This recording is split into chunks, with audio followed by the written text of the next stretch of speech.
Dear students, Assalamu alaikum. This is lecture number 2 of chapter number 3 Organic Chemistry. Chapter number 2 में जो topic हम study करेंगे आज वो है vital force theory. What is vital force theory? This theory is also known as bioforce theory. Vital force theory was given by John Jacob Berzelius in 1808. Therefore, he is known as father of organic chemistry. Students, vital force theory, vital mean major, बड़ा. हमारे पास एक theory थी vital force theory.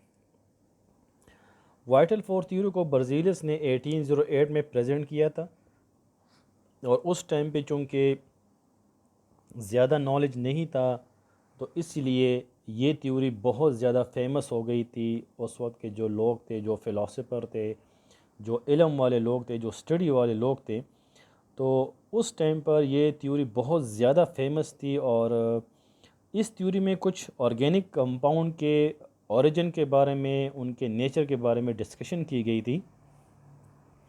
Berzelius का ये ख्याल था जो vital force theory के मेन पॉइंट से कि we can not prepare organic compounds in the laboratory because vital force is absent there.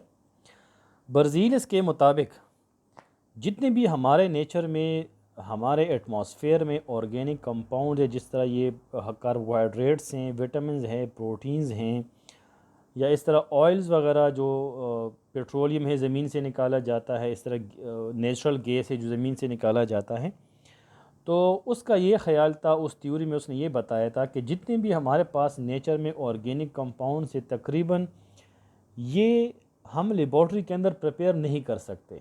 यानी एक नेचुरल थ्योरी है, एक नेचुरल फोर्स है, एक सुपर नेचुरल फोर्स है जिसकी वजह से ये ऑर्गेनिक कंपाउंड पैदा होते हैं और हम उसको यूज़ करते हैं. यानी इसका मतलब ये है कि लिविंग बॉडीज़ के अंदर एक कुदरती तौर पर एक नेचुरल फोर्स होता है जो ऑर्गेनिक कंपाउंड्स को प्रोड्यूस करता है और फिर ऑर्गेनिज्म इसको यूज़ भी करते हैं. ठीक है, तो इसलिए बर्जीलियस ने उनको नाम दिया ऑर्गेनिक कंपाउंड्स. ऑर्गेनिक कंपाउंड का जो टर्म है ये निकला है ऑर्गेनिज्म से, ऑर्गेनिजम्स.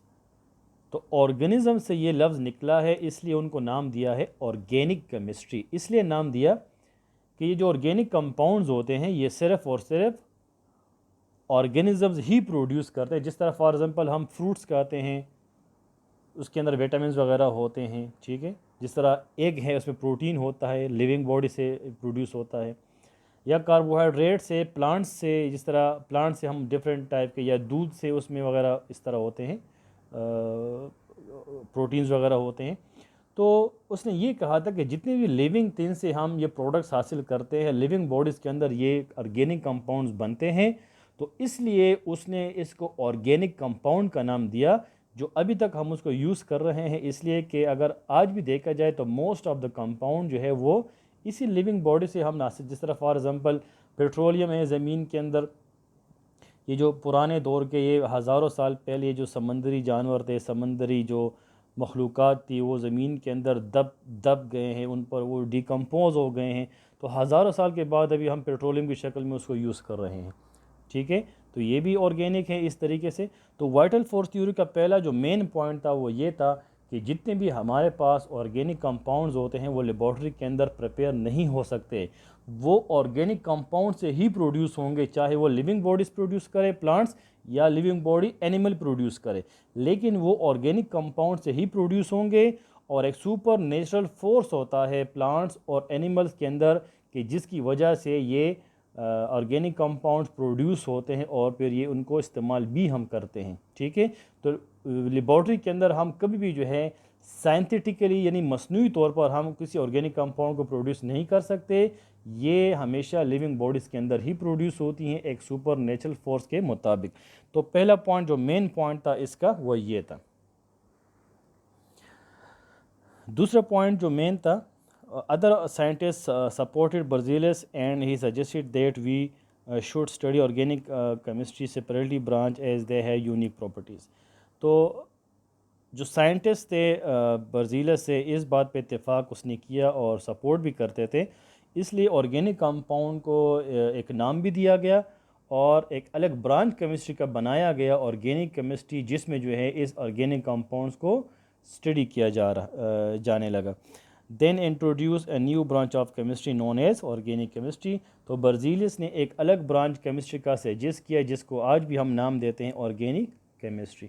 तो मेन पॉइंट्स उसके यही थे कि जो ऑर्गेनिक कंपाउंड्स होते हैं ये लेबॉर्ट्री के अंदर प्रिपेयर नहीं हो सकते। इस तरह उसका दूसरा पॉइंट ये था कि जो ऑर्गेनिक कंपाउंड्स है they can only B produce by living bodies, क्योंकि लिविंग बॉडीज़ के अंदर एक वाइटल फोर्स होता है और इस फोर्स के ज़रिए लिविंग बॉडीज़ ही ऑर्गेनिक कंपाउंड्स को प्रोड्यूस कर सकते हैं, और आउटसाइड द मतलब बॉडी या लेबॉर्ट्री के अंदर या सिंथेटिकली हम ऑर्गेनिक कंपाउंड्स को कभी भी प्रोड्यूस नहीं कर सकते। तो बर्ज़ीलियस इन कंपाउंड्स को नाम दिया ऑर्गेनिजम्स के बेस, क्योंकि ऑर्गेनिज्म प्रोड्यूस करते हैं लिविंग ऑर्गेनिजम्स या डेड ऑर्गेनिजम्स, तो उसी नाम पे उसने दिया ऑर्गेनिक केमिस्ट्री। तो ये इसकी हिस्ट्री है और अलग ब्रांच इसके लिए उसने सजेस्ट किया ऑर्गेनिक केमिस्ट्री के नाम से। फिर ये थ्योरी कब ख़त्म हुई?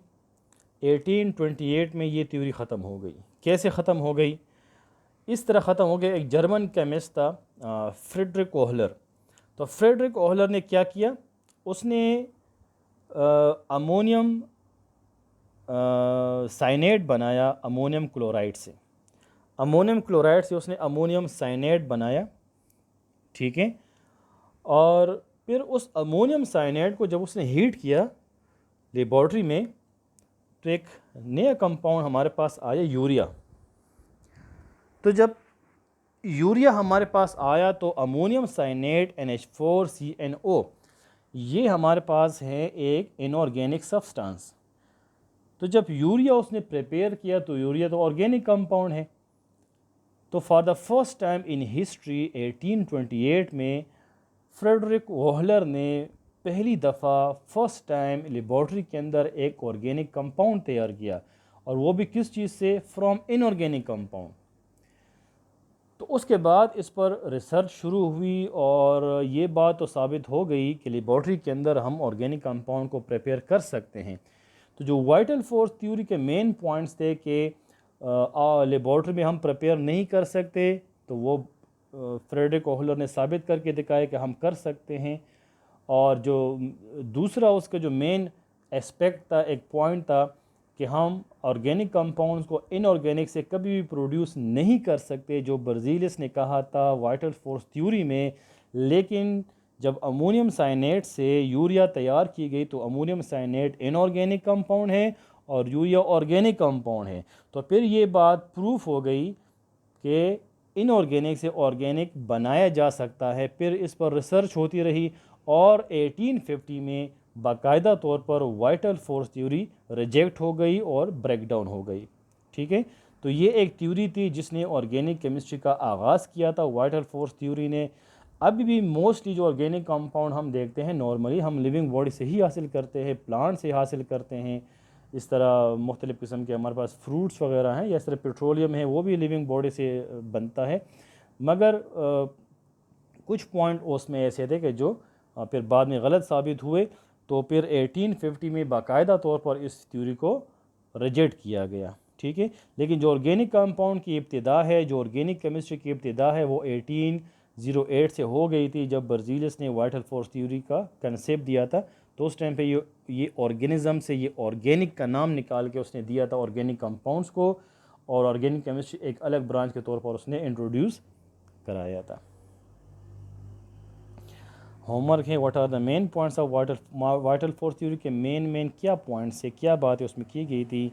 Name the first organic compound which was prepared in laboratory, वो कौन सा कंपाउंड था जो फर्स्ट टाइम पे लेबॉर्ट्री में ऑर्गेनिक कंपाउंड जो तैयार किया गया था। वो do vital force theory exist now, क्या अभी भी वाइटल फोर्स थ्योरी मौजूद हैं, उनके मानने वाले मौजूद हैं। तो ये कुछ क्वेश्चन है जो आप लोगों ने इसका जवाब देना है। So this is the end of chapter. Thank you so much.